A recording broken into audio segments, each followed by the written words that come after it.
చింతపండు పులిహోర చేస్తున్నాం ఇప్పుడు మనం. ఇప్పుడు వచ్చేసి చింతపండు రసము, పసుపు, కారము, ఉప్పు, పల్లీలు, పప్పుట్నాలు, వచ్చేసి ఇంకా ఉల్లిగడ్డలు, 5 ఉల్లిగడ్డలు, 2 మిరపకాయలు, సగం వచ్చేసి నిమ్మకాయ.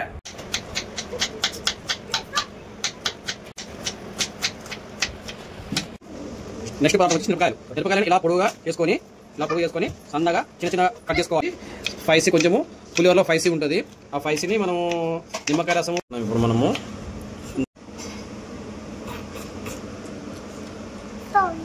మనము తర్వాత కొంచెం ఆయిల్ వేసుకోవాలి.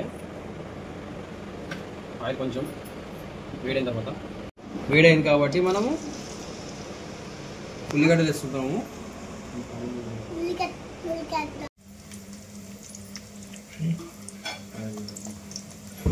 వేగే కాబట్టి పచ్చిమిరపకాయలు కొంచెం వేసుకోవాలి. ఇట్లా వేసుకొని దాన్ని కూడా కొంచెం ఇలా కలుపుకోవాలి.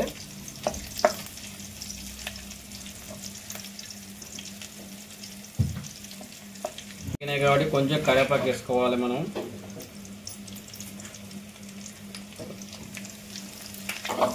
పల్లీలు వేసుకోవాలి.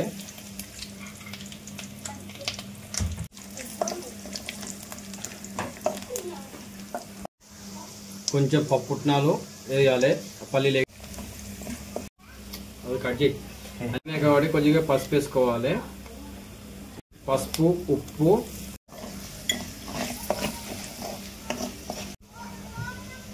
వేసుకోవాలి.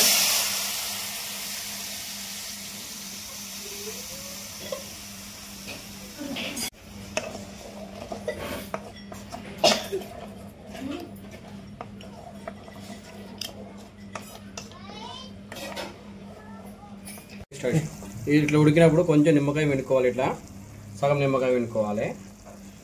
అది మనకు టేస్ట్ బాగా వస్తుంది.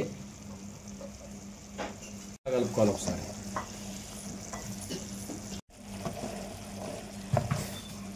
పదార్థాలన్నీ ఉడికినాయి కాబట్టి ఇప్పుడు కొద్ది రైస్ పక్కన పెట్టుకున్నాం కాబట్టి ఆ రైస్ని తీసుకోవాలి.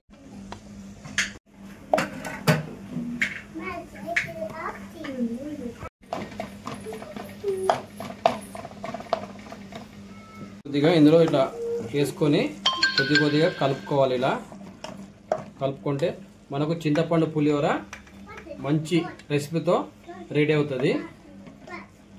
కొంటే మనకు చింతపండు రెసిపీ అనేది చింతపండు పులిహోర మంచిగా నీట్గా అయిపోతుంది.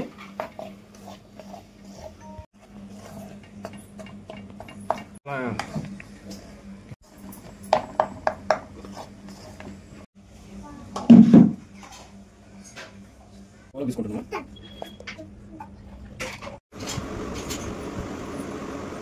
బాగుంది, చాలా బాగుంది.